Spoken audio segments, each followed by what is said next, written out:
Right. तो अब इसमें इस क्वेश्चन को एक बार आप पढ़ लो पर्सनल लेवल पे। शाबाश, गो थ्रू।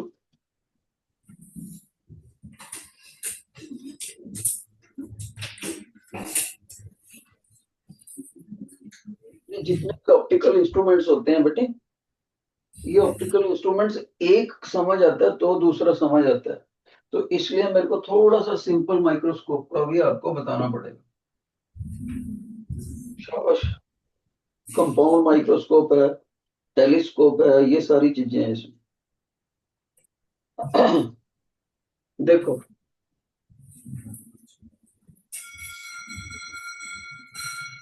अगर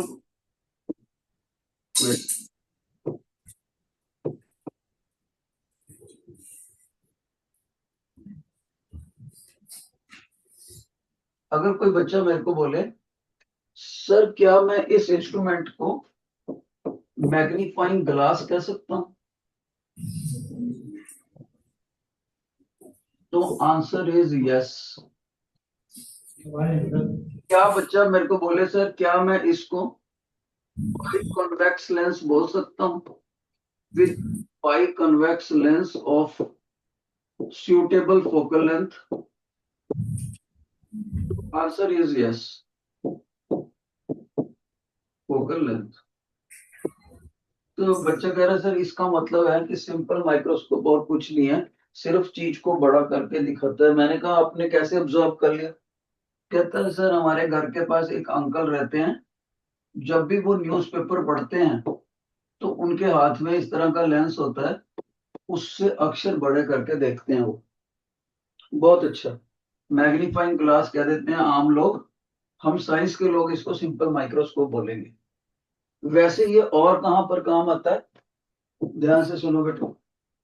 जो बहुत जितने भी बारीकी के काम है, यानी आप कह सकते हो माइक्रो टेक्स्ट रीडिंग, जैसे न्यूज़पेपर के छोटे छोटे न्यूज, जो बुजुर्ग लोग होते हैं उनको अखबार पढ़ने की बहुत आदत होती है, सदियों से पढ़ते आ रहे होते हैं, लेकिन नजर कमजोर हो जाती है, तब वो मैग्नीफाइंग करके न्यूज को पढ़ते हैं। दूसरा, कोई भी कढ़ाई का काम करते हैं, पश्मीना शॉल बनाते हैं, उस पर अच्छे अच्छे डिजाइन बनाते हैं, यानी कि एम्ब्रॉयडरी का।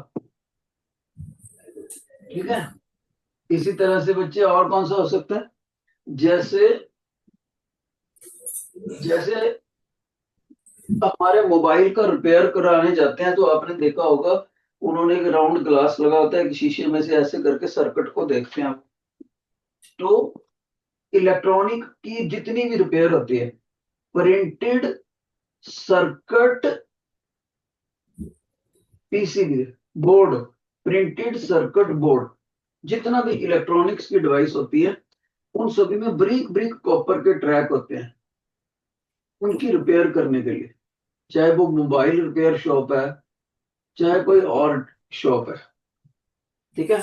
इसके बिना काम कहाँ आते हैं बेटे? जो रिस्ट वॉच होते हैं उसके कंपोनेंट बहुत बारीक होते हैं। रिस्ट वॉच रिपेयरर, चाहे वो इलेक्ट्रॉनिक वॉच हो या मैकेनिकल वॉच हो, उनके जो कंपोनेंट होते हैं मिनिएचर कंपोनेंट होते हैं, बहुत बारीक बारीक, जमीन पे गिर जाए तो ढूंढने मुश्किल हो जाती है। तो इसलिए ये भी मैग्नीफाई करके ही रिपेयर होते हैं। इसके बिना जो लोग आपका फ्यूचर बता देते हैं जी कि आपने मेरिट में आना है कि कंपार्टमेंट आनी है, यानी कि ज्योतिषी लोग जो हाथ की रेखाएं देखते हैं, तो जितने भी बारीकी के काम है वो सारे आप समझ गए, सिंपल माइक्रोस्कोप होता है, मैग्नीफाइंग ग्लास। राइट। जब ये हमें समझ आएगा तभी हमें कंपाउंड माइक्रोस्कोप समझ आएगा। यानी जितनी नॉलेज टीचर ने अभी तक आपको बताई, इस पे क्या क्वेश्चन बन सकता है बोर्ड का 2 नंबर का? What do you understand by simple microscope, what are its utilities in the practical life?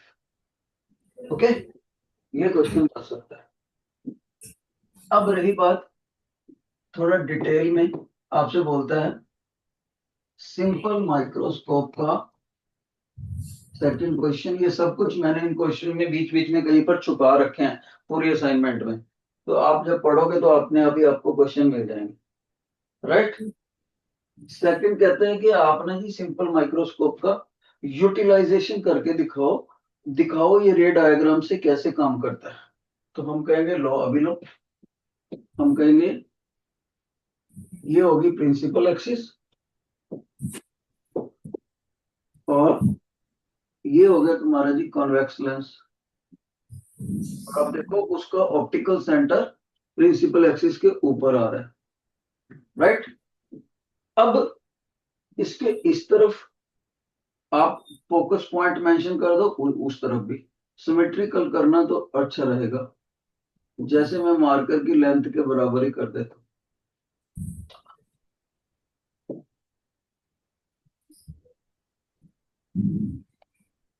ये आगे बढ़े तो दोनों तरफ मैंने प्रिंसिपल फोकस मेंशन कर दिया। आप ध्यान से सुनो, जब हमने ऑब्जेक्ट रखना है ऑब्जेक्ट, तो वो फोकल लेंथ से छोटा होना चाहिए। अब आपको पता होना चाहिए ऑप्टिकल सेंटर से फोकस तक की जो लंबाई है उसको फोकल लेंथ रख बोलते हैं। हमने जो ऑब्जेक्ट रखना है वो एफ और ओ वाला जो एरिया है उसके बीच में कहीं रख दो, जिसको हम देखना चाहते हैं, जिसकी रिपेयर करनी है पीसीबी की, जिस टेक्स्ट में से कुछ पढ़ना है, जिस हाथ की रेखाएं देखनी है, उसको हमने जैसे यहां रख।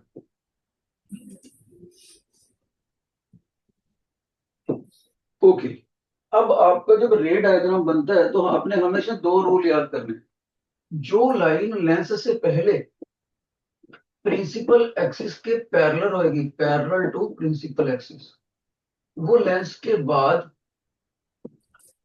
प्रिंसिपल फोकस के थ्रू जाएगी, थ्रू प्रिंसिपल फोकस। ओके। दूसरा पॉइंट, जो लाइन ऑप्टिकल सेंटर से जाएगी यानी ओ पॉइंट से थ्रू ओ, वो सीधी ही चली जाएगी, मुड़ेगी नहीं, वो एज इट इज चले जाती है, मुड़ती नहीं। तो जो बच्चा ये याद रखेगा दोनों बातें, वो रे डायग्राम बनाने में कामयाब हो जाएगा। अब जैसे देखो, सबसे पहले टीचर ने इसमें यहां पर ये ऑब्जेक्ट रखा, ऑब्जेक्ट के डिस्टेंस को क्या बोलते हैं, यू बोलते हैं ऑप्टिकल सेंटर से। तो आपको साफ ही पता लगता है कि मैंने यू को एफ से छोटा रखा, ज्यादा से ज्यादा इसके मैं पास कर दूंगा। ओके। फिलहाल फिलहाल इस फिगर में मैंने यू को एफ से छोटा रखा। अब रे डायग्राम देखो टीचर कैसे बनाने लगा बेटे। मैंने एक रे, ये इंसिडेंट रे ऑफ लाइट निकाली, क्योंकि ये येलो लाइन व्हाइट वाली प्रिंसिपल एक्सिस के पैरेलल है, तो जाने के बाद ये आप अच्छे से समझते हो कि ये फोकस में से जानी है। बच्चा कहता है सर कैसे कह सकते हो ये फोकस में से जानी। भाई देखो इधर, parallel to principal axis then passes through focus after the lens, ये रे डायग्राम का रूल है। अब जो यहां से जाएगी ऑप्टिकल सेंटर से, वो डायरेक्ट चले जाएगी।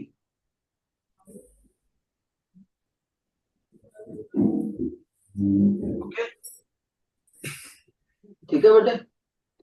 आपने ये देखा कि इन दोनों रेज में ये वाला जो गैप है बेटे, यहां से यहां तक ये गैप, ये by the passage of time जितना जितना हम दूर जाएंगे ये बढ़ता जाएगा। इसका मतलब है ये दोनों की दोनों रेज डाइवर्जिंग रेज होगी, डाइवर्जिंग, क्योंकि उनमें गैप बढ़ता जाएगा। और एक चीज देखो, मैं किसी बच्चे से पूछूं बेटे आप बता सकते हो ये कहाँ मिलेंगी जाके, वो बोलेगा sir what are you talking, अगर ये पैरेलल भी होती तो भी कहीं नहीं मिलती, ये तो रादर दूर दूर होती जाएंगी, ये मिलने का तो स्कोप ही नहीं।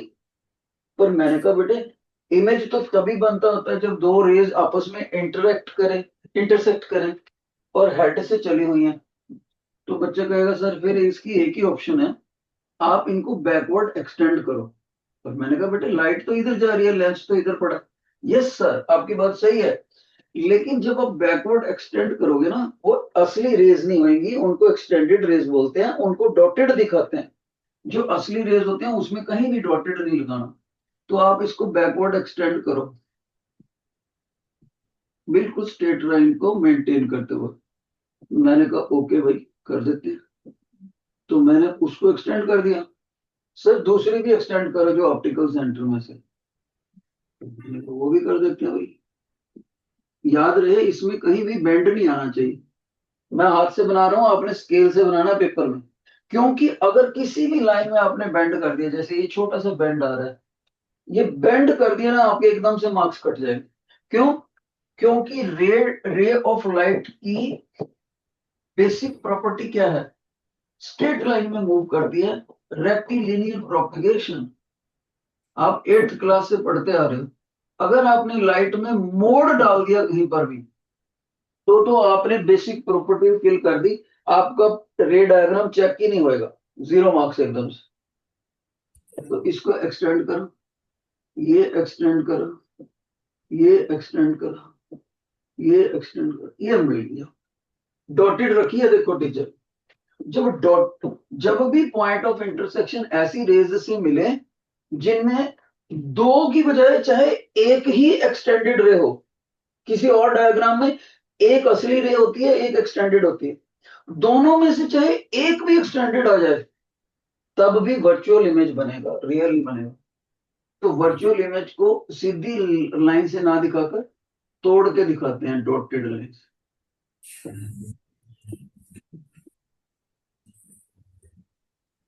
ये बन गया बेटा हमारा इमेज। तो इमेज हमारा ये V बन गया बेटा, ठीक है। इमेज का डिस्टेंस ऑप्टिकल सेंटर्स।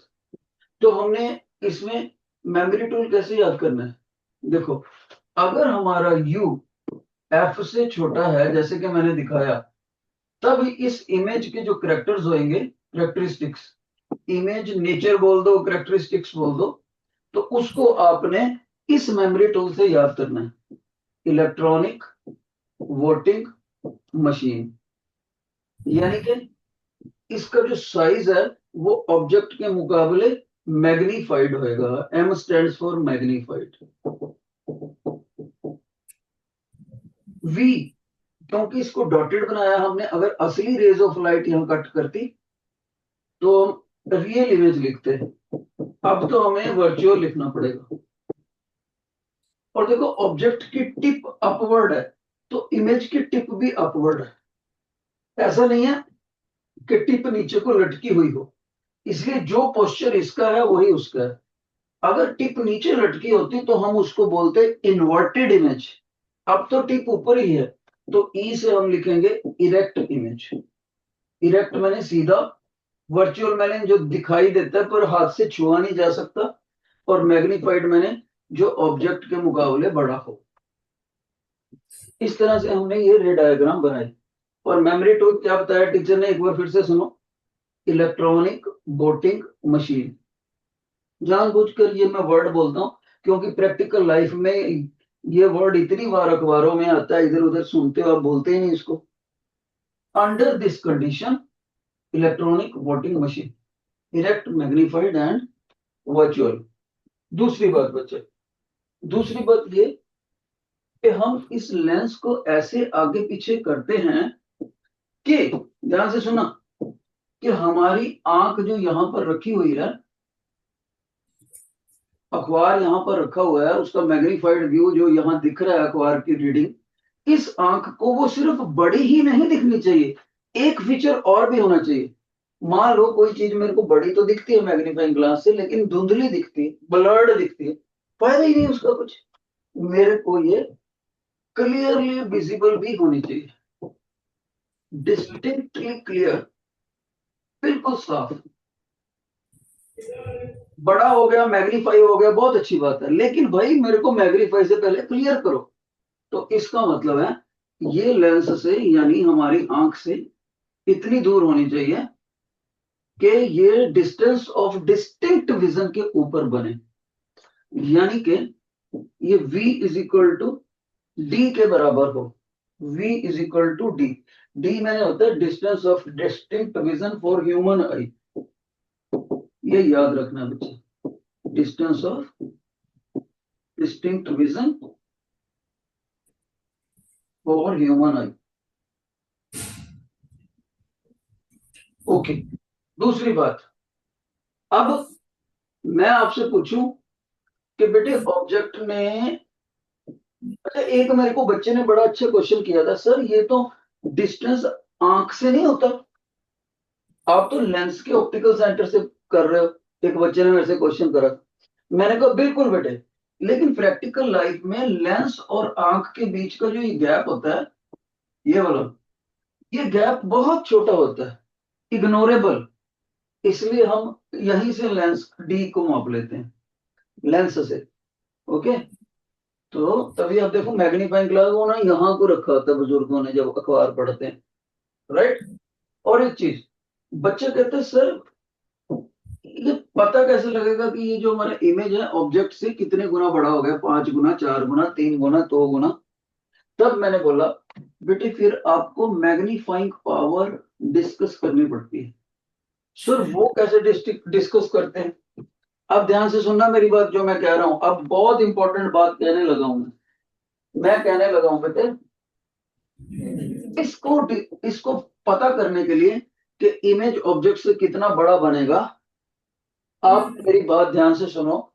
अगर मैं इस ऑब्जेक्ट को धीरे धीरे कैपिटल एफ की तरफ लेकर आऊं, फोकस की तरफ, तो क्या होएगा?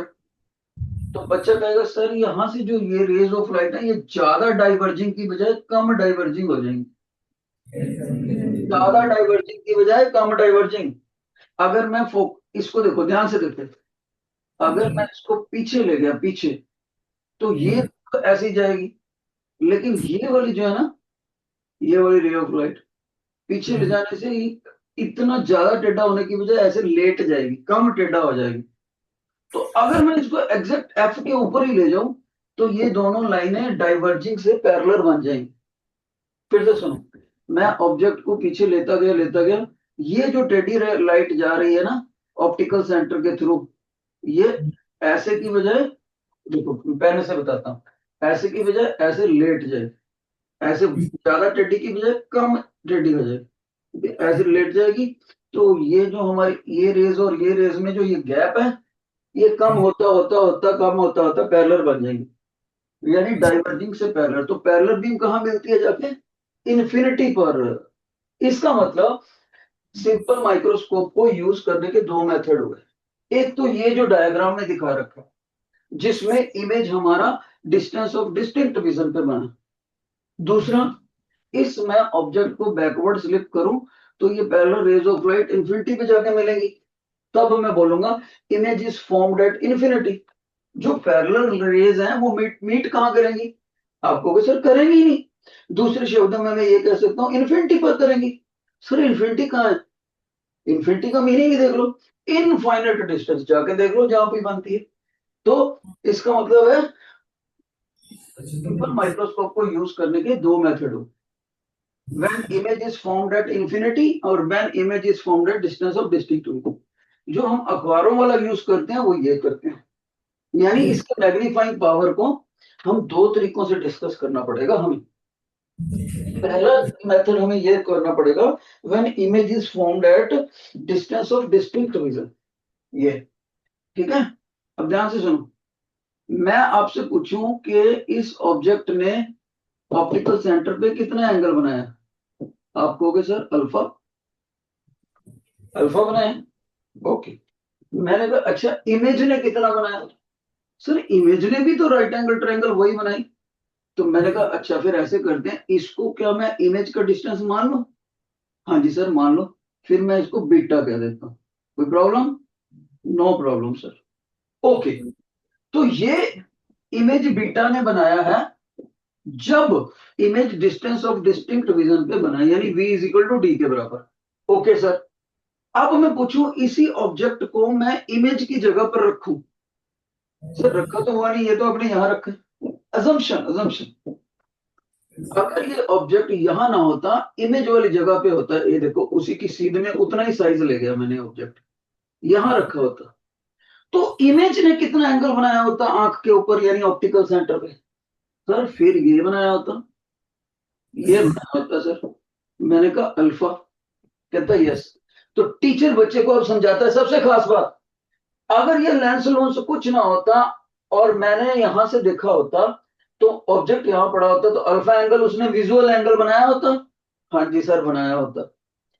अगर मैंने लेंस के थ्रू देखा तो उसी जगह पर रखे हुई दूरी पर ऑब्जेक्ट ने, सॉरी इमेज ने, अब वो विजुअल एंगल बीटा बना दिया। हाँ जी सर, बना दिया। तो क्या बीटा अल्फा से बड़ा है? हाँ जी सर, बड़ा है। तो बीटा को अल्फा की वैल्यू से डिवाइड कर दो, लेकिन शर्त यह है कि ये दोनों एंगल रेडियन के अंदर होने चाहिए, डिग्रीज में नहीं होने चाहिए। ऐसा यूनिट एंगल की क्या होती है? रेडियन।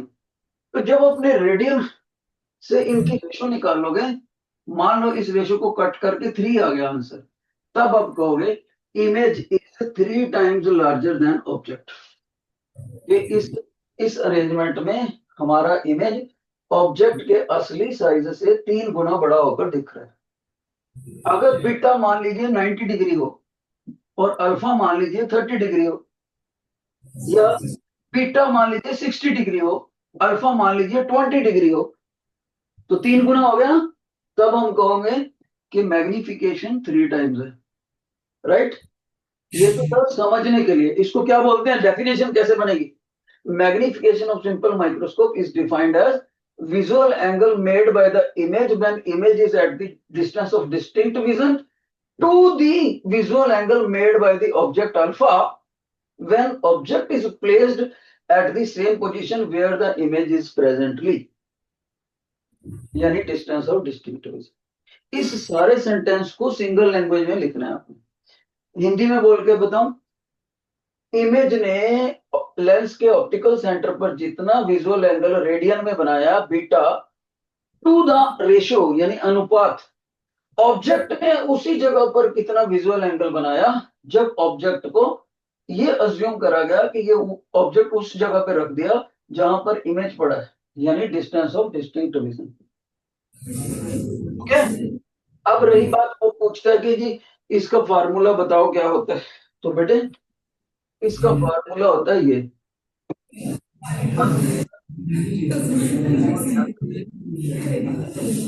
देखो क्या लिख रहा है टीचर, 1+d/f। कब? कब? जब इमेज कहां पर बनाओ? डिस्टेंस ऑफ डिस्टिंक्ट विजन पर। When image is at distance of distinct vision D पर, b is equal to D. आपकी क्लास में से कौन ऐसा बच्चा है जिसको ये निकालना आता है? m is equal to 1+d/f। मैं साथ में प्रॉमिस कर रहा हूं कि मैं आपको माइक पे नहीं बुलाऊंगा, लेकिन बिल्कुल सच बोलना है। इसको क्या आता है कि ये इसका फॉर्मूला ऐसे कैसे निकाला जा सकता है। विद प्रॉमिस मैं बोर्ड पे बुलाऊंगा नहीं आपको, माइक पे। किस, लेकिन बोलना सच है 100%। Raise your hand. बोलना कसम है आपको, लेकिन करना भी नहीं है। शाबाश। ये क्यों पूछता है टीचर? ये इसलिए पूछता है टीचर कि क्या उसको ये बताना चाहिए कि नहीं। मैं अपने लिए सोचता हूं कि मैं इस पे टाइम लगाऊं कि ना लगाऊं, इसलिए करता हूं बेटे, और कोई कारण नहीं है इसका। कहीं सोचो सर हमें अंडर एस्टिमेट ना कर रही है, ऐसे नेगेटिव इमेज नहीं लेके आना माइंड में। इसका मतलब है मेरे को बता देना चाहिए। तो बेटे फिगर को छोड़कर बाकी सारी चीजें मैं हटाकर आपको यहां से यहां तक पहुंचाता हूं। ठीक है? यहाँ डेफिनेशन से लेकर फार्मूले तक मैं पहुंचाने लगा हूं, ध्यान से सुन लेना। और मैं एक्स्ट्रा चीजें साफ कर रहा हूं ताकि मेरे को स्पेस मिल जाए। अभी बच्चे देखो, मैंने सिर्फ फिगर को छोड़कर बाकी सारी चीजें हटा दी है बेटे।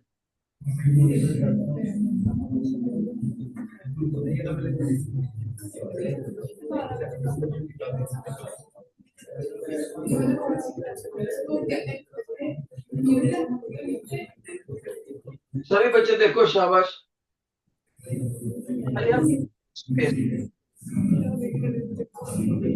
चला गया।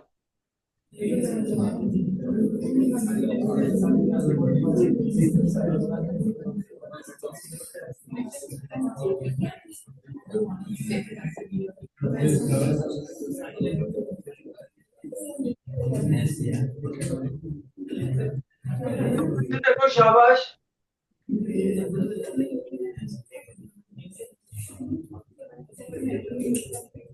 Your attention. तो हमारे पास ये कैसे था बेटे, सभी बच्चे एक बार देखो, आपको कहना चाहिए सर आपकी ना ये लाइन ऐसे जा रही थी, ये फोकस था, और ये वाली लाइट आपकी ऐसे जा रही है आपकी, और ये ऐसे, ये सब कुछ आप मेरे को बता सकते हो, ठीक है। योर अटेंशन, ये है हमारी मैग्नीफाइंग पावर की बात। आप सभी को पता है कि अगर हमारे एंगल समान हो तो मैथ का एक फार्मूला होता है, अगर एंगल हमारा स्मॉल हो, रेडियन में हो, तो वो tan थीटा के बराबर होता है अप्रोक्सीमेटली। ओके, थीटा रेडियन में होना चाहिए। तो इसी फार्मूले को हम मैथ के यहां लगाएंगे, यानी m को मैं लिख सकता हूं tan beta upon tan alpha. सभी बच्चों को पता है कि tan का जो फार्मूला होता है परपेंडिकुलर अपॉन बेस होता है। तो इस डायग्राम में कौन बच्चा बताएगा मेरे को tan बीटा किसके बराबर होएगा? एनीबॉडी? tan बीटा किसके बराबर होएगा? क्या बोलेगा सर परपेंडिकुलर अपॉन बेस। तो परपेंडिकुलर को हम बोल देते हैं आई, बोल देते हैं इमेज का साइज। तो परपेंडिकुलर अपॉन बेस। फिर मैंने बच्चे को बोला ओके बेटे, ऑब्जेक्ट का भी बताओ किसके बराबर है ऑब्जेक्ट का। शाबाश, कौन बच्चा बताएगा ऑब्जेक्ट का? ओके, तो आप एक चीज देखो, यहां से भी तो ये जा रहा था, तो थीटा पर ये एंगल भी पुट किया जा सकता है। अगर हम इसको हटा के, अगर हम इसको हटा के, ये देखो इस ट्रायंगल में आ जाओ, छोटे वाली में। आप बोलोगे सर देखो परपेंडिकुलर ये आपका इसका डिस्टेंस है, और ये ऑब्जेक्ट का, यहां से भी बोल सकते हो, पर हमने कुछ चीज को डिडक्ट करना है। कौन सी चीज को डिडक्ट करना है हमने? परपेंडिकुलर सेम होना चाहिए। तो सर अगर परपेंडिकुलर आपका सेम होना चाहिए ना, फिर आप ये ले लो perpendicular. Okay, right, perpendicular same हो गया, और हमने बेस नोट करना है। बेस को हम क्या करेंगे? एनीबॉडी? एनीबॉडी इस डायग्राम में बेस को क्या, tan अल्फा को क्या लिखेंगे? tan अल्फा को क्या लिखेंगे? tan बीटा को क्या लिखेंगे? सभी बच्चों को बोलना चाहिए सर हम tan अल्फा को लिख लेते हैं, tan बीटा को और tan अल्फा को, इसको हम लिख लेते हैं। ये देखो ये ऑब्जेक्ट का साइज होता है, ये इमेज का, ये उसका डिस्टेंस। एक तो राइट एंगल, देखो 3 राइट एंगल ट्रायंगल बनी है, आप कंफ्यूज मत हो जाना। एक तो ये, एक ये, और एक ये, 3 राइट एंगल ट्रायंगल बनी है। तो तीनों राइट एंगल ट्रायंगल्स में आपको tan बीटा सिलेक्ट करना है। कौन सा सिलेक्ट करोगे tan बीटा? एनीबॉडी? आपने अगर ये करा हुआ है तो कौन सा सिलेक्ट करोगे tan बीटा? आवाज बच्चे, आपने बोलना है सर tan बीटा और अल्फा की तो एक ही ट्रायंगल है, उसमें तो आप डायरेक्ट पुट कर ही दो। कौन सा डायरेक्ट पुट करोगे? ये पढ़ो, ऑब्जेक्ट का size upon d, upon d. लो, ऑब्जेक्ट का साइज अपॉन डी, अल्फा की तो है ही एक डायग्राम। अब इमेज बीटा की ट्रायंगल करनी है, लेकिन टीचर ने क्या बोला है आपको? डी आपका जिंदा रहना चाहिए, दूसरा आपका कट जाना चाहिए। तो इसका मतलब आप ये ले लो, ठीक है। तो आप क्या लिखोगे? आप बोलोगे सर ये ले लो, देखो आपका साइज तो वही आ गया ऑब्जेक्ट का, और बीटा की ये छोटी ट्रायंगल ले लो, ओ डिवाइडेड बाय यू। अगर आप इसको जनरल लिखना चाहते हो, यू ना लेकर एक्स भी ले सकते हो, आप एक्स लिख सकते हो, ठीक है। फिलहाल मैंने यू लिख दिया। तो आप इसको सेटल करोगे तो एम बन गया आपका डी अपॉन यू, ठीक है। अब जब हमारे ये डी अपॉन यू हो गया, तो हमारे पास एक लेंस मेकर फार्मूला होता है, sorry lens Gaussian lens equation. क्या होता है? ये होता है बेटा, इस गाशियन लेंस इक्वेशन में मैंने एक डेलिबरेटली मिस्टेक करी है, क्योंकि अभी तक जो मैंने लिखा है ये मिरर फार्मूला है, लेंस फार्मूला में यहां पर माइनस होता है। ओके, बस बन गई बात। जब आप ऊपर वाली चीज को नीचे पुट करोगे तो आपका काम बन जाएगा। एक और इंपॉर्टेंट बात रखनी है, एम का फार्मूला लिखते वक्त आपने साइन कन्वेंशन यूज करनी है। ये दोनों, ये भी ओ ऊपर को था, ये भी ओ ऊपर को था, तो ओ के आगे आपने प्लस का निशान लगाना है, क्योंकि दोनों प्रिंसिपल एक्सिस से ऊपर है। ओके। और ये देखो, ये इधर को, ये यू इधर को मापते हैं, डी इधर को मापते हैं, जबकि ऑब्जेक्ट हमारा ये पड़ा और लाइट जा रही है उधर को, तो लाइट हमारी उधर को जा रही है, ये दोनों ऑपोजिट आ गए। तो इसका मतलब है यहां पर ब्रैकेट में माइनस डालना है दोनों के। अब माइनस माइनस कट गए, आया वही डी अपॉन यू, आया वही, पर मार्क्स ना कट ले टीचर, इसलिए हमने साइन कन्वेंशन डाल दिए। ओके। अब जब हम इस फार्मूले को यूज करते हैं तो बच्चा कहेगा सर आपको पता है आपका इमेज बिल्कुल क्लियर दिखना चाहिए था, डिस्टेंस ऑफ डिस्टिंक्ट विजन के बराबर था। तो मैंने कहा बेटे वी को डी पुट कर दे। नो नो सर, आपको देखो डी आपका इधर को आ रहा है, लाइट उधर को जा रही है, तो आपको वी डी के बराबर तो पुट कर सकते हो, लेकिन माइनस के साथ। तो वी को आपने माइनस डी के साथ यहां पुट कर देना, यहां। बस बन गई बात। अब बाकी मैं चीज नहीं करूंगा, नहीं तो सारा टाइम इसी पे लग जाएगा। जैसे ही आपने इसके ऊपर इसको डाल दिया, और अब उसमें आपने यहां से वैल्यू उठा के यहां डाल देनी है इसकी। तो जब जब इनको आप आपस में दोनों को मर्ज कर दोगे तो फाइनल फार्मूला आपका ये आ जाएगा। थोड़ा सा काम मैंने आपके लिए छोड़ दिया, 1 + d। बस कुछ भी नहीं करना है, इन दोनों फार्मूलों को आपस में मर्ज कर, मामूली सा मैंने आपके लिए काम छोड़ा है। करो बेटे, कर लेना चाहिए आपको खुद ही। राइट। जिन बच्चों को ये समझ आ गया please raise your hand, please raise your hand, feedback जरूरी है। थोड़ा सा कॉन्फिडेंस डाउन, सर आप करके ही दिखा दो, ये कर दो, थोड़ा सा खुद कॉन्फिडेंस रखना है। वो कॉन्फिडेंस बढ़ाने के लिए टीचर ने हल्का सा पोर्शन छोड़ दिया। ओके। और एक दूसरा पोर्शन होता है, जब यही कंपाउंड माइक्रोस्कोप में ये वाला इमेज अगर इंफिनिटी पर है, अगर इमेज इंफिनिटी पर है, तब सारी मैग्निफिकेशन ये 1 हट जाएगा बेटे, ये 1 हट जाएगा, डी अपॉन एफ के बराबर आ जाएगा। ओके। ये था हमारा दिस। अब हम बात आगे बढ़ेंगे।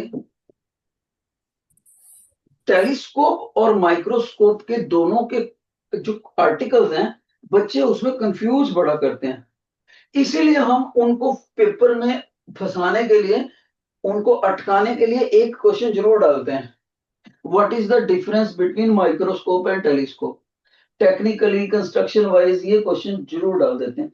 और देखो मैंने फर्स्ट क्वेश्चन में डाला भी हुआ है, थर्ड पार्ट देखो, right 2 points of difference between compound microscope astronomical telescope. देखो आप असाइनमेंट में थर्ड पार्ट। राइट। तो ये जो डिफरेंस होते हैं इनको कैसे याद रखना है, ध्यान से सुनो। एक तरफ आप लिख लो माइक्रोस्कोप, एक तरफ आप लिख लो टेलीस्कोप। Telescope, microscope, telescope.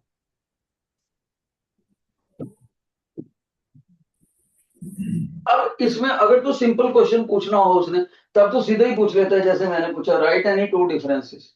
अगर मैंने तंग करने के एंगल से पूछना हो तो मैं पूछूंगा right 2 differences construction wise and right 2 differences working wise, फिर ऐसे पूछूंगा। तो ध्यान से सुनो, पहले हम कंस्ट्रक्शन वाइज यूज करेंगे, कंस्ट्रक्शन वाइज 2 डिफरेंसेस। और अगर पेपर में मैं कुछ ना लिखूं कंस्ट्रक्शन वाइज या डिस्ट्रक्शन वाइज, तो चाहे आप इनको मिक्स करके लिख दो, चाहे सिर्फ ऊपर वाले लिख दो। ठीक है। अच्छा बेटा, ध्यान से सुनना आप, जो ये दोनों चीजें होती हैं इनमें 2 लेंस लगे होते हैं, 2 लेंसेस। एक लेंस का नाम होता है ऑब्जेक्टिव, जो ऑब्जेक्ट के नजदीक होता है। दूसरे लेंस का नाम होता है आई लेंस, जो आंख के नजदीक होगा। आई लेंस को ओकुलर भी बोल देते हैं, ओकुलर, ठीक है। ऑब्जेक्टिव को मैं ओ से डेजिग्नेट कर रहा हूं, आई पीस को ई से, और फोकल लेंथ को मैं एफ से डेजिग्नेट कर रहा हूं, और अपर्चर को ए से डेजिग्नेट कर रहा हूं। वैसे आपको मैं बता दूं ये होते क्या है। अगर एक लेंस है, उसके ऊपर parallel beam of light throw करी, तो ये कहां पर जाके उसने फोकस करा, ये प्रिंसिपल फोकस और ऑप्टिकल सेंटर दोनों के बीच का ये फोकल लेंथ। सर अपर्चर क्या होता है? अगर ये लेंस है तो उसके टॉप से लेकर बॉटम तक ये जो स्ट्रेट लाइन है through optical centre, straight line आप कह सकते हो डायामीटर, उसको अपर्चर बोलते हैं। ओके, अब ध्यान से सुनो टीचर क्या लिख रहा है। टीचर ये लिख रहा है ऑब्जेक्टिव लेंस की फोकल लेंथ, ऑब्जेक्टिव लेंस का अपर्चर, और टेलीस्कोप में ऑब्जेक्टिव लेंस की फोकल लेंथ, ऑब्जेक्टिव लेंस का अपर्चर। अब दूसरा आईपीस, आईपीस लेंस की फोकल लेंथ, आईपीस लेंस का अपर्चर, आईपीस लेंस की फोकल लेंथ, आईपीस लेंस का अपर्चर।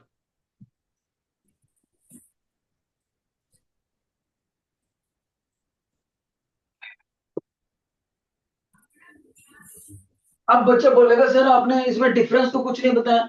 अभी बताने लगा हूं, कौन सा इसमें लार्जर है कौन सा स्मॉलर है, वो मैंने अपने बच्चे को बताना है। ध्यान से सुनो, very small, very small, small, large, upward arrow. समझदार बच्चा नोट कर लेगा कॉपी पे। Very small, very small, very small, और आखिर में लिख रहा है टीचर लार्ज। लेकिन यही चीज अगर मैंने टेलीस्कोप पे लगानी होती, यही चीज मैंने अगर टेलीस्कोप पे लगानी होती, large, large, small, small, large, large, small, small. और इनको पेपर में उल्टा मत कर देना, पहले टीचर ने एफ लिखा फिर ए लिखा है। ये हो गया फर्स्ट कंस्ट्रक्शन का डिफरेंस ऊपर, ये हो गया सेकंड कंस्ट्रक्शन का डिफरेंस। याद रहे, हमेशा याद रखना, डाउन का मतलब लेस कह रहा है टीचर, अप का मतलब कह रहा है लार्ज।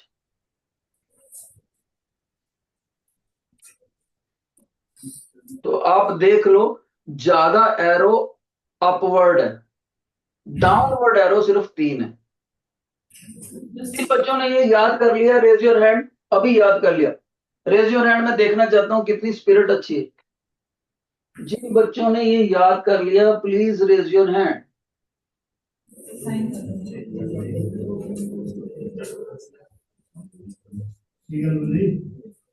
आपको कहना चाहिए हाँ जी सर याद कर ली। Have you learned it, have you learned it बेटे, रेज योर हैंड, कॉन्फिडेंस होना चाहिए। Have you learned it?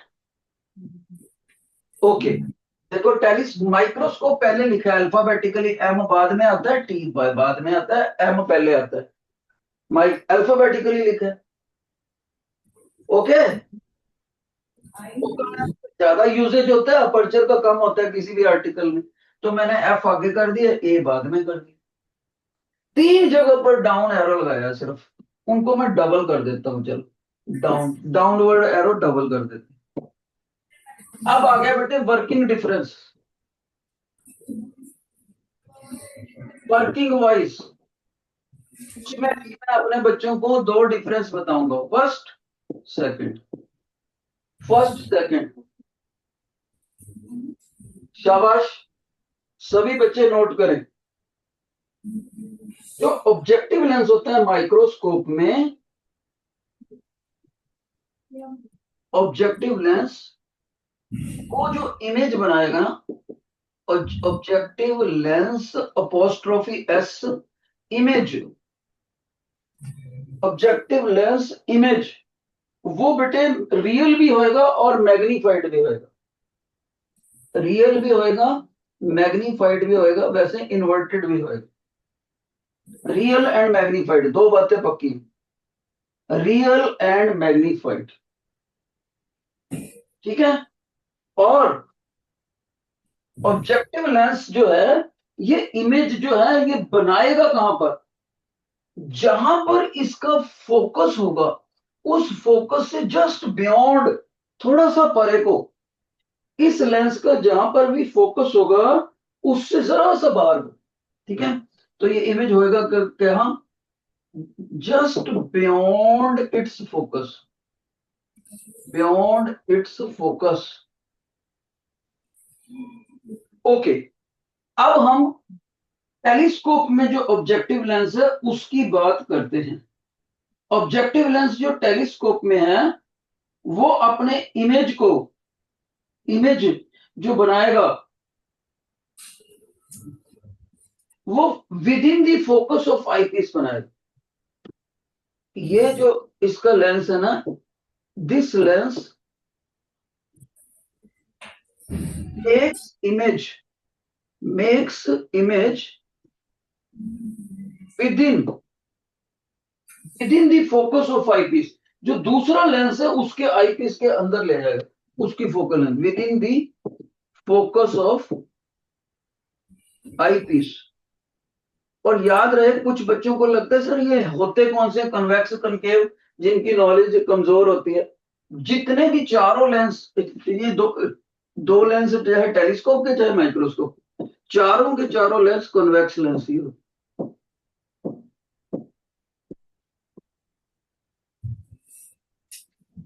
Okay, अब वर्किंग वाइज दूसरा सुन लो। ये लीनियर मैग्निफिकेशन दिखाता है, लीनियर मैग्निफिकेशन।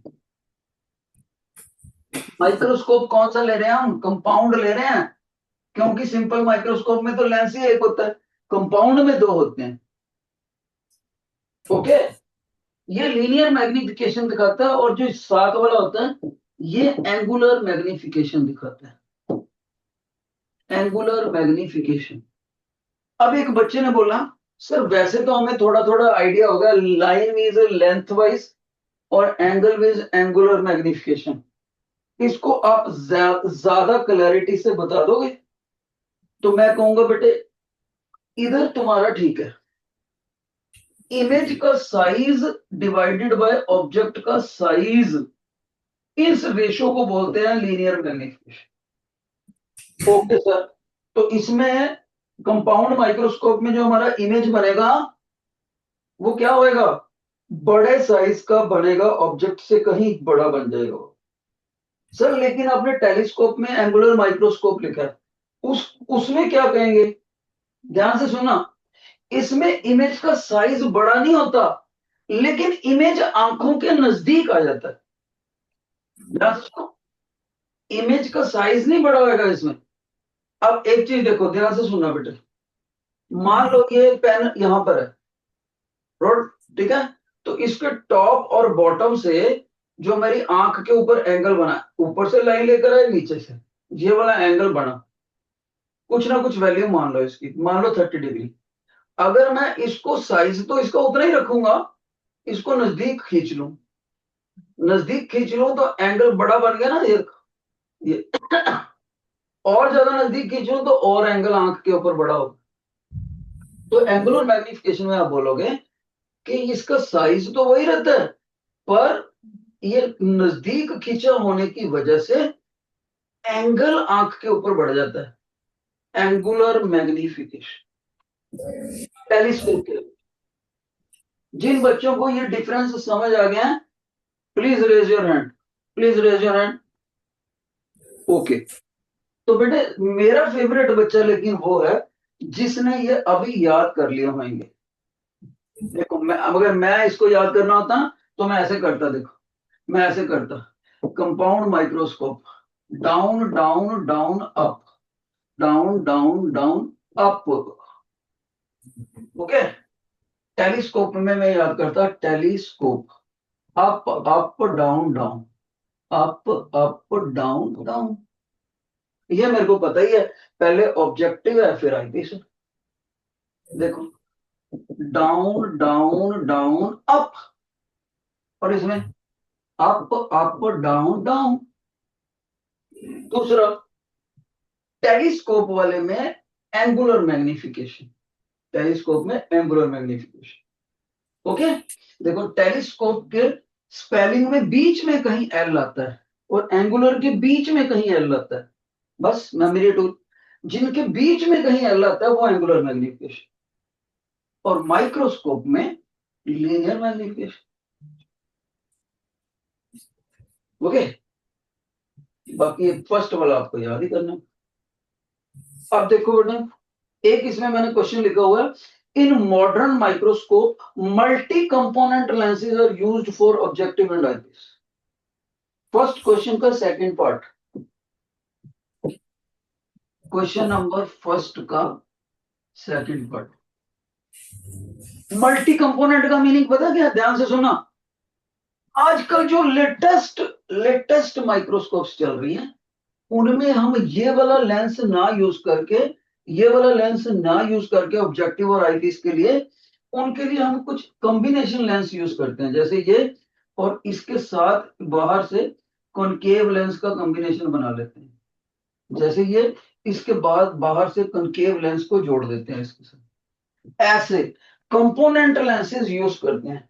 और अगर पूछे भाई ये क्यों यूज करने लग गए आप, आर्टिकल में तो ऐसा कराया नहीं, तो ध्यान से सुनना इसका रीजन। बेटे मान लीजिए मैंने किसी कलर्ड ऑब्जेक्ट को देखना है, कलर्ड ऑब्जेक्ट, इसमें यहाँ येलो कलर है, ब्लू है, ग्रीन है, रेड है, और मैंने इसको माइक्रोस्कोप के थ्रू देखा या टेलीस्कोप के थ्रू, ठीक है। तो जब ये कलर यहाँ पर व्हाइट लगा लो, चलो ये जब कलर है ना, अगर मैं ये कंपोनेंट लेंसेज नहीं यूज करता तो इन कलर्स की जो ये बाउंड्री है, डिमार्केशन लेयर है, वो मेरे को स्मग्ड दिखती है, एक दूसरे में मर्ज हो रखी है। जैसे इधर रेड कलर हो और इधर ब्लू कलर हो, और बीच वाली लाइन में मैंने ऐसे हाथ से डाल दिया, ऐसा हाथ से हिला दिया हो पाउडर को, तो स्मग्ड हो गए ना। वो चीज मेरे को अच्छी नहीं लगती, मेरे को चाहिए क्लियर बाउंड्री। जैसा ऑब्जेक्ट दिख रहा है माइक्रोस्कोप में भी, ये demarcation line between the colours बिल्कुल क्लियर दिखनी चाहिए, मर्जिंग ना हो। यानी कि क्रोमेटिक एब्रेशन को दूर करना है, कलर से लिंक्ड आए हुए डिफेक्ट को, इमेज के अंदर जो कलर्ड से लिंक्ड डिफेक्ट आ गया उसको दूर करने के लिए कंपोनेंट लेंसेज यूज करते हैं। कौन सा वर्ड यूज करा टीचर ने?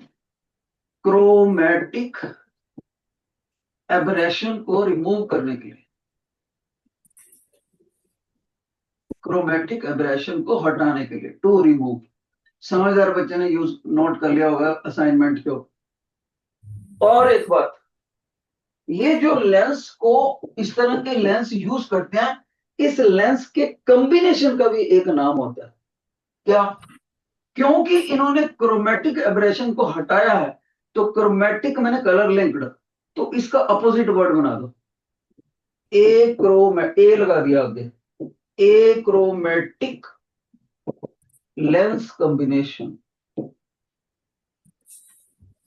यानी टीचर इसी क्वेश्चन को पेपर में लिख सकता है, why do we use achromatic objective and achromatic eyepiece lens in modern microscopes और telescopes.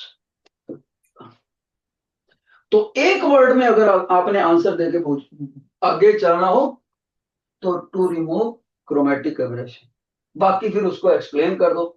In order to have the clear demarcation layer between different colours of the coloured object, उस coloured object का जो image बनेगा, उस image में ये colours की demarcation line ultra shine हो, अल्ट्रा फाइन, उसके लिए हम बल्ब यूज करते हैं ए क्रोमेटिक।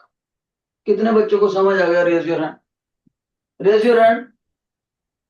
ये पहले बेंच को नहीं समझ आया, सेंट्रल लाइन। ओके, अच्छा बेटे, अब है हमारे पास कंपाउंड माइक्रोस्कोप। सेकंड क्वेश्चन में मैंने पूछा हुआ सारा कंपाउंड माइक्रोस्कोप के ऊपर ही है सारा, ठीक है। तो बेटे इसमें क्या, देखो जो हमारा कंपाउंड माइक्रोस्कोप होता है उसमें डबल लेंस यूज करते हैं, डबल लेंस। ओके, कौन बच्चा क्लास में मेरे को बताएगा, योर अटेंशन, कौन सा बच्चा कंपाउंड माइक्रोस्कोप में, सिंपल सा क्वेश्चन पूछने लगा हूं। कंपाउंड माइक्रोस्कोप में यहां पर ऑब्जेक्टिव लेंस यूज करते हैं, और टीचर खुद ही यूज कहता है कि ये ऑब्जेक्ट के नजदीक है और कन्वेक्स लेंस होता है। यहां पर आईपीस लेंस यूज करते हैं, और टीचर खुद ही कह रहा है कि ये भी कन्वेक्स लेंस होता है। लेकिन क्वेश्चन क्या है, ऑब्जेक्ट का डिस्टेंस और ऑब्जेक्टिव लेंस का फोकल लेंथ, इन दोनों में कुछ ताल्लुक होता है आपस में। क्या होता है, आई पीस का ये ऑब्जेक्ट का डिस्टेंस फ्रॉम ऑप्टिकल सेंटर, और आई पीस का फोकल लेंथ, इन दोनों में कुछ रिश्ता होता है जिसका ख्याल रखना होता है, वरना ये कंपाउंड माइक्रोस्कोप काम नहीं करती। कौन बच्चा क्लास में मेरे को बताएगा कि ये दोनों रिलेशंस, दोनों खास बातें क्या हैं जिनका खास ख्याल रखना पड़ता है।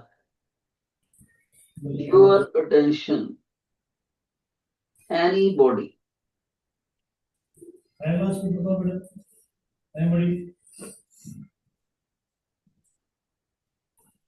ये ना सर, बच्चे ना मेरा ख्याल ना जब आप कराते हो घर जाके रिवाइज नहीं करते, बस बेटे अब वही मार खा जाते।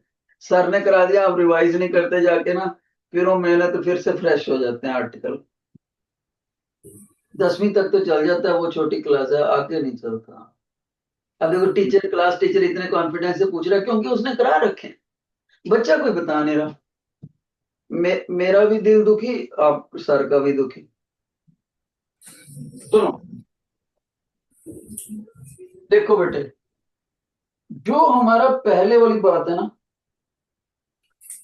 ऑब्जेक्टिव वाले लेंस के लिए, राइट, ऑब्जेक्टिव वाले लेंस के लिए जो यू है ना मेरा, वो एफ से बड़ा होना चाहिए, ऐसे समझ लो आप।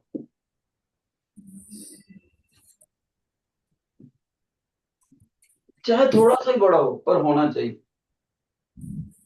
और दूसरी तरफ इसको उल्टा कर दो।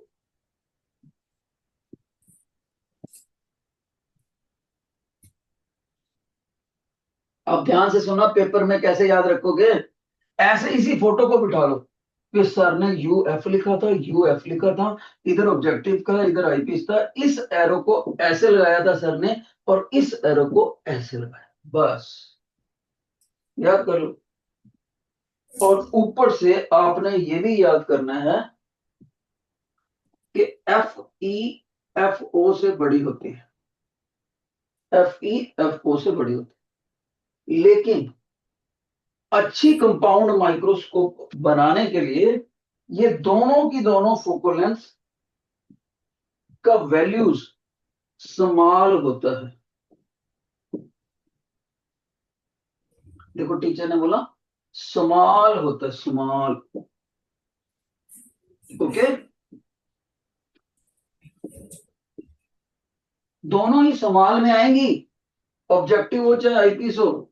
लेकिन आपस में कंपैरिजन कर दिया जाए तो ये, तो अब देख लो बेटे, ये टीचर ने 4 सर्कल से यूज करे, इसके लिए कंपाउंड माइक्रोस्कोप।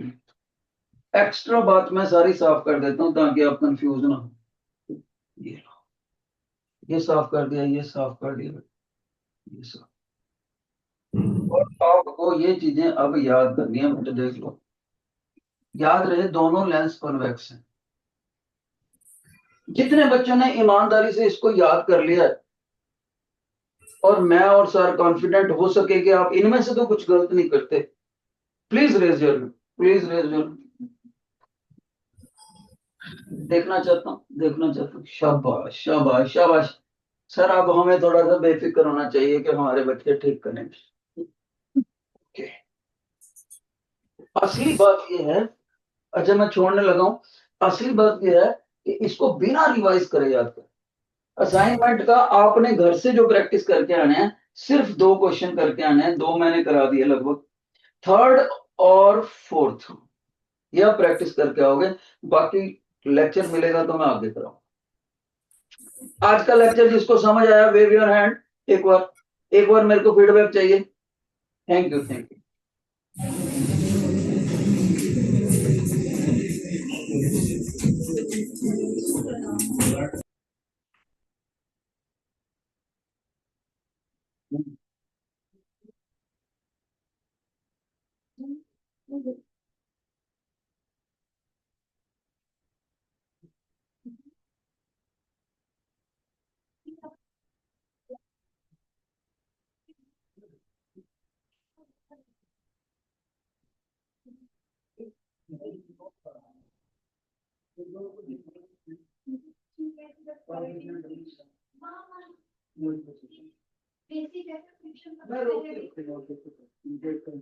फ्रिक्शन के कॉन्सेप्ट में आपने छात्रों के साथ और एडवांस बिल्कुल भी नहीं, और इनको लिखवा भी देना थोड़ा, इसे खाली बना देंगे लिखवाना भी पूरा था।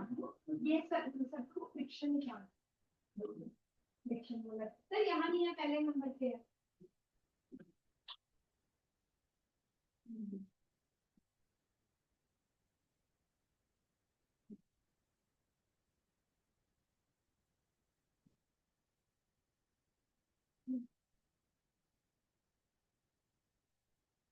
सर फर्स्ट मैं लेके कभी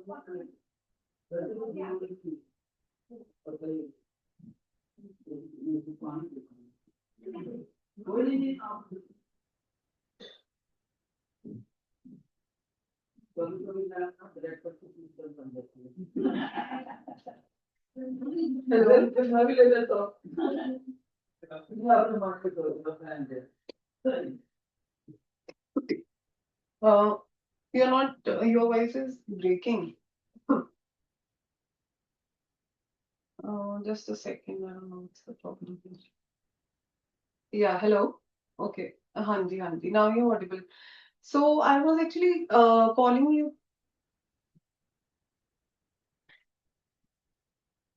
सर इन्होंने ना इन्होंने भी देखा क्या?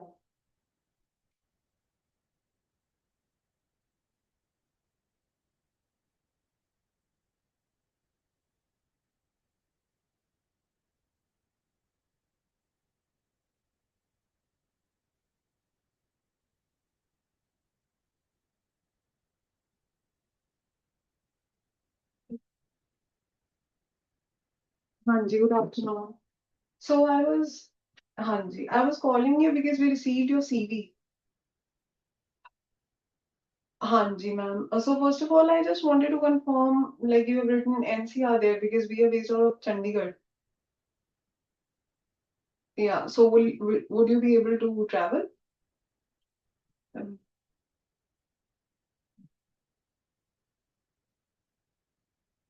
Okay, okay, all right. So, would you be able to join us for a Zoom call tomorrow, let's say in 5 o'clock, at 5 o'clock tomorrow evening? Okay. That would be with our director, sir, Mr. Rakesh Kalia. That would be more like an introductory round. Yeah. So I'll send you the link, the details for Zoom call for tomorrow. 5 is okay with you, right? Okay, okay. Okay, I'll just send you the message then. Oh, हाँ जी.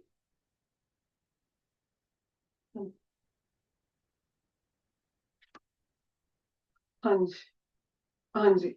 So, ma'am, all the queries you can ask him if that's okay. He would be a better person to tell you everything. Yes, yes, you can ask about the whole profile and everything. Hanji, Hanji. ठीक है? Okay. Okay, जी. I'll just send you the details. Okay.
ये recording क्यों आ रहा है ऐसे? अब तो कुछ नहीं रिकॉर्ड हो रहा ना। तो ये तब